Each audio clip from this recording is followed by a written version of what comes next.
Hello guys! For today's video ay magluluto po ako ngayon ng tilapia. Ginataang tilapia guys.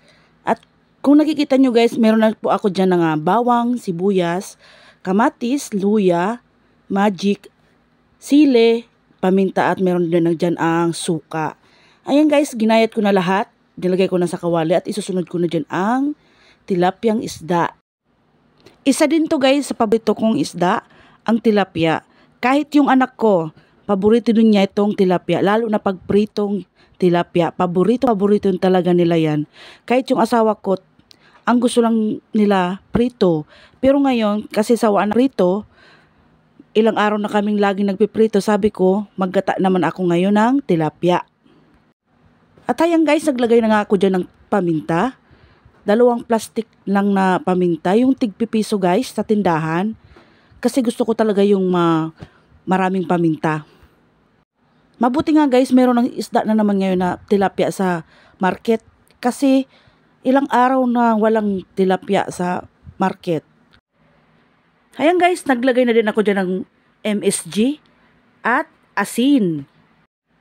Ayan, sa totoo lang guys, yung asawa at bunso kong anak, ayaw nila ng ginataan na tilapia. Ako lang yung naggusto. Kasi napapakain talaga ako sa tilapia na ginataan. Ayan guys, naglagay na din ako dyan ng suka. At papakuluan na natin siya. Habang pinapakuluan ko siya guys, ay maggagata na ako dyan. Ayan, tinakpan ko na guys. Maggagata na tayo. Ayan yung nyog. Maggagata na tayo guys. Nagpabili sana ako guys ng talong. Ilalagay ko sana sa ilalim. Kasi mas masarap talaga.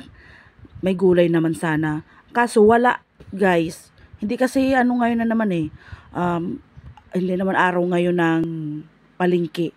Kaya yung mga tindahan dito sa barangay namin, hindi sila nakabili. At habang naggagata ako dyan guys, isa-shoutout ko ulit yung mga kaibigan ko sa YT.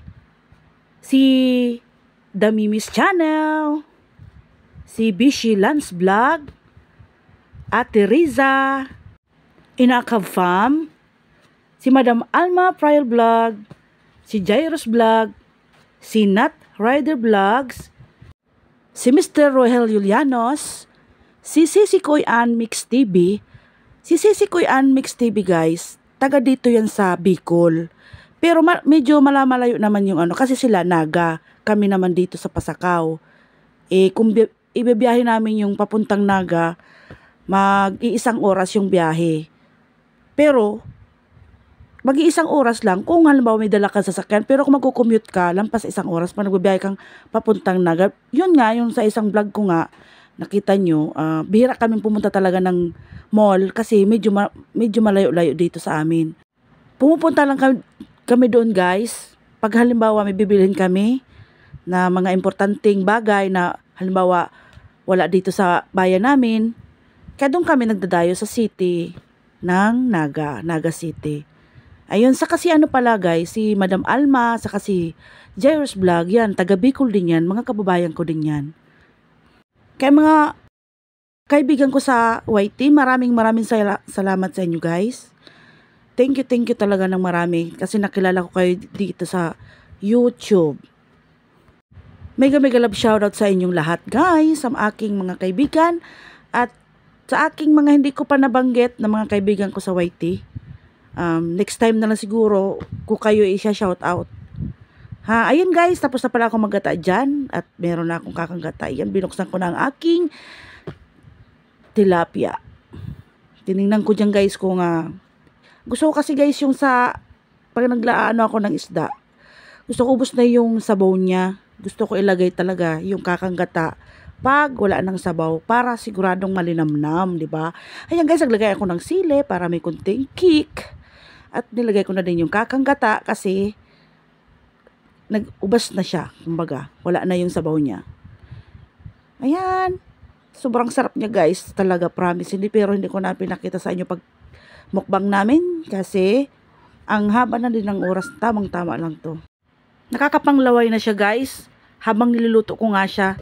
Talagang gustong gusto ko na talagang kumain dyan. Kaya nung natapos ako magluto guys, kumain kami agad dyan guys. Kasi talagang sobrang sarap niya. Promise. Kaya kung halimbawa gusto nyong gayahin nyo na guys. At para matikman nyo at malaman nyo na talagang masarap siya. Masarap din siya guys sa bahaw na kanin. At kung meron kayo dyan sinangag na kanin, mas masarap siya lalo. Lalong-lalo na kung may patis at sili na maraming siling sausawan guys. Masarap talaga siya guys. Sobra. Gusto ko nga sanang lagyan niya ng kulay pulang sili. Kaso yung bunso ko hindi pwede. Saka yung panganay ko mahina din sila sa anghang. Kaya hindi ko nilagyan. Hayang guys, hanggang dito na lang ang aking video. Kita-kits ulit tayo sa aking susunod pang mga videos. Bye bye. God bless.